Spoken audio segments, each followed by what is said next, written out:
लग्नाची पेढी या मालिकेमध्ये येणाऱ्या भागात आपण बघणार आहोत की राघवने सिंधूसाठी चॉईस साडी केलेली असते आणि तो सिंधूला देतो. हे सर्व बघून मात्र मधूच्या जीवाची खूप तरफडाट होत असते, कारण त्याने तिला मदत केलेली नसते. त्यामुळे तिला खूप राग आलेला असतो. तो राग ती खूप कंट्रोल करत असते. सिंधू ही साडी घ्यायला तयार नसते, परंतु राघव हा सांगतो की माझ्यासाठी नाही तर आईसाठी तरी घे. राजश्री सुद्धा म्हणते, काय सिंधू, तो तुझा होणारा नवरा आहे आणि तू त्याच्याकडनं साडी घेत नाही का? त्यानंतर रेश्मा म्हणते, अगं सिंधू, घे ना साडी. एवढा प्रेम करणारा जर नवरा तुला साडी देत असेल तर तुला घ्यायला काय हरकत आहे? नशिबानेच असा नवरा मिळत असतो.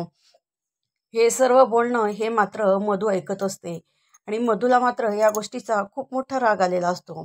ती आता या कृष्णाचं करायचं काय म्हणून मनात विचार करत असते.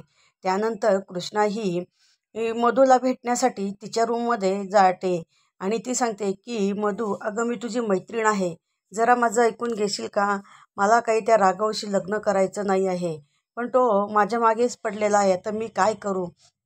त्यावेळेस मात्र मधू इतकी चिडलेली असते की ती काही न ऐकता तिच्या गालामध्ये जोरात लागते आणि सांगते की असंच सिंधू माझ्या आणि राघवच्या मध्ये आली होती, म्हणून मी तिला कायमचं संपवलं.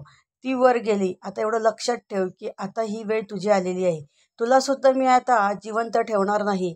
तू आणि माझ्या राघवच्या मध्ये आलेली आहे, तर मी तुला सुद्धा आता सिंधूजवळच पाठवणार. असे भाग पाहण्यासाठी आमच्या चॅनलला लाईक करा, शेअर करा आणि सबस्क्राईब करा.